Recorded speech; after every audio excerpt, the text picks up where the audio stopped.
What's up, guys? Welcome back to the channel. Chris with Dirt Road Life. Want to go over real quick this soundbar from Ehaho, and it's a pretty sweet soundbar. I believe we have the MT6221. Pretty nice looking unit. They reached out, asked us if we wanted to do a review on this, and we said sure. Send it on out. So, what's it all come with? It comes with remotes. I don't know why they sent me two, if they did that by mistake or if they always come with two remotes, but kind of nice, I guess, if it comes with two. Probably says somewhere in here, but anyway, comes with your left and right speakers, the soundbar itself, obviously, and all the mounting hardware. Now the nice thing is, if you want to be super simple in how you install this, and you could just plug this into your 12-volt cigarette lighter. And actually, if you don't have a 12-volt cigarette lighter on your golf cart or your ATV, your UTV, whatever you're mounting this on, I mean, you could even put this in something like a boat that has like a soundbar installed in the back. So there's a lot of different options for this, and maybe you even want to move it from vehicle to vehicle. So this makes it very easy. You can unplug it, or of course, you can do what I would do, just do a permanent install. Cut this off, strip the wires, and go directly to a battery with some sort of inline fuse, or probably actually what I would do is go to a switch, and then you would be on switched power. Now I have a whole video on how to wire a soundbar to switched power. I'm going to leave a link right down in the description, so if you're interested in that. Different brand soundbar, but the install is identical, so don't worry about that. So I'm not going to reinvent the wheel with this. Let's just plug this thing in, figure out how it mounts, and show you guys how it mounts, and then we'll give it a test. So you put the base of the cage clamp on with the provided shorter screws. They're going to look something like that. That's going to go down into your speaker frame, and then you're going to install one of these rubber spacers. Oh, that popped out of there. They're a little bit got a mind of their own, so anyway, one on the top corresponding. This would get sandwiched between your cage, and then you tighten your second head cap screw down. Really simple, and you've got all these different holes, so you can, like I said, move these clamps one direction or the other based on if you have accessories already mounted to the cage or something like that that you need to mess. So very easy install. Now, one thing I will say about this is my old soundbar utilizes basically a leg or a foot here, and then you do a hose clamp around the cage. And that's a little bit more low profile of a mounting option, because if I want to get this clamp up over my cage, there's really not a good way to do that with this roof installed on here. Now if you had no roof on your buggy, it'd be absolutely no problem, but I do, and yeah, I could pull the roof all the way off, but even then my roof isn't going to sit flush to the cage because of the profile of this mounting bracket. So and even then I would have to tighten the screws, get it all the way tight, and then put my roof back on, and then in order to take it off, I'd have to do the reverse. I'd have to take the roof off and then loosen these screws. So I think there's some room for improvement, and like I said, when I told these guys I would review it, I told them it was going to be an honest review. So that's one criticism I would give about this particular soundbar. Now, what I could do is put it on this crossbar back here, and I had thought about that. But the problem with that is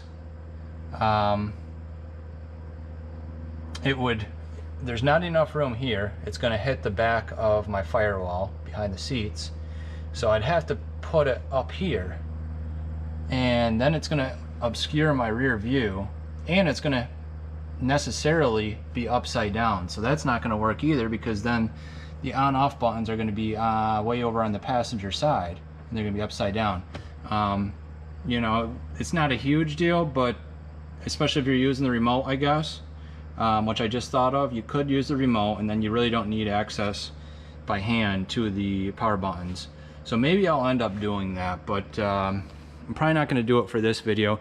And then I would put my left and right speakers here on this angled piece of my cage. Now this is a custom cage, so you're probably not going to run into this in all applications for sure. Actually, probably not the majority of applications. Probably the majority of people have a factory cage and it's going to fit just fine.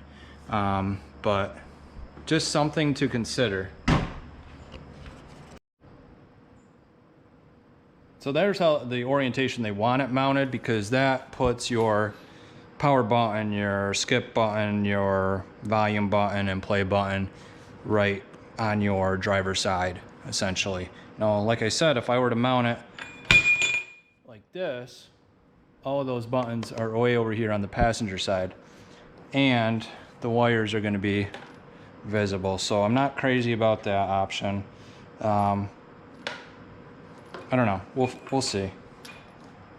What I will say about this thing is the ease of install is probably unrivaled. They've got these plugs that go together, and you just tighten this threaded nut here somehow. There we go.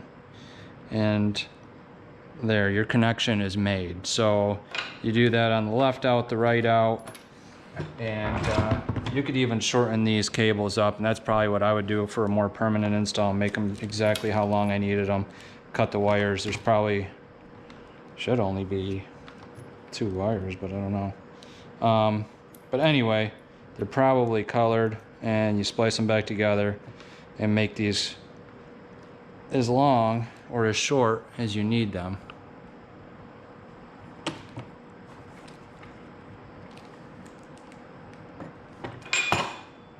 Now, one thing they also provide is USB port, audio jack. So one thing I forgot, the reason there's like more pins in there than just 2, usually the speaker would be 2 wire, but these light up. So I'll show you guys when we turn it on here. Hello, Ehaho. Bluetooth mode. Connected.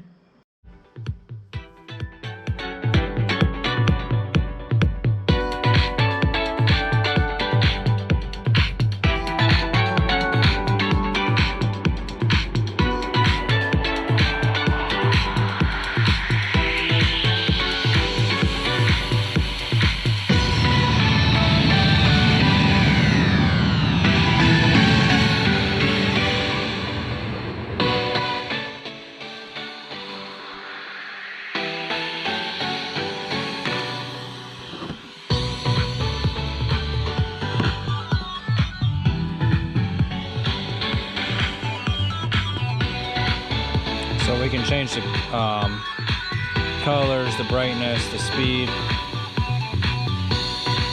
change the song. This is the remote for the soundbar, and then this is the remote for my Ehaho whip lights, so we can get those to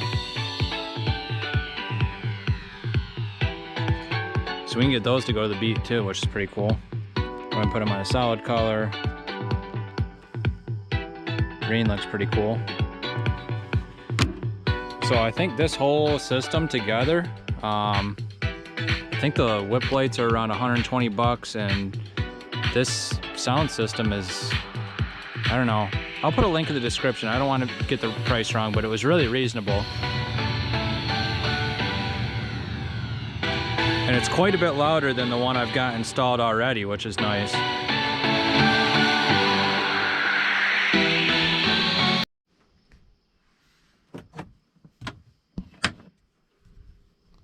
So the thing I like about this is ease of install. Installed in less than 15 minutes if you just use the 12-volt cigarette plug for your power source. If you're going to wire it to a switch, obviously that's going to be dependent on how far you got to run your wires behind the dash and everything like that. I really like the sound of it. It sounds great. good bass, good treble, good mid. I mean, it just sounds really nice for a soundbar of this price point. So I'm really happy about that. And you've got these left and right auxiliary speakers that just are plug and play. Again, if you wanted to shorten those cords up, you could. I forgot with the lighting, you're going to have a few more wires than just your normal 2-wire speaker connection would be. So you would have to cut these, splice the wires back together at whatever length you want. Wouldn't be a big deal. I'm sure they're color coded. And then you would remake your connection here so that you could easily remove those at the end of the day if you ever needed to. Overall, the size, it would fit in my buggy, no problem.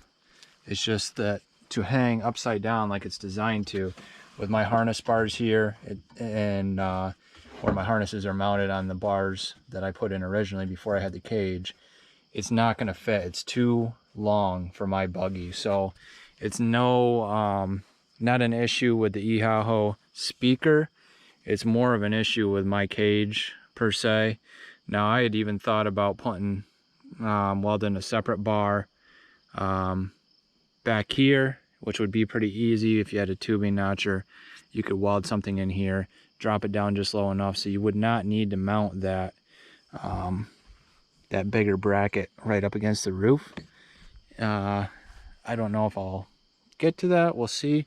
Might want to figure something else out a little bit, but I was even thinking, you know, for how simple this is to install, I could put this on my tractor roll bar or something, and when I'm working out there in the fields, you know, moving bales or whatever, I could turn that on and have a sound bar on my tractor even.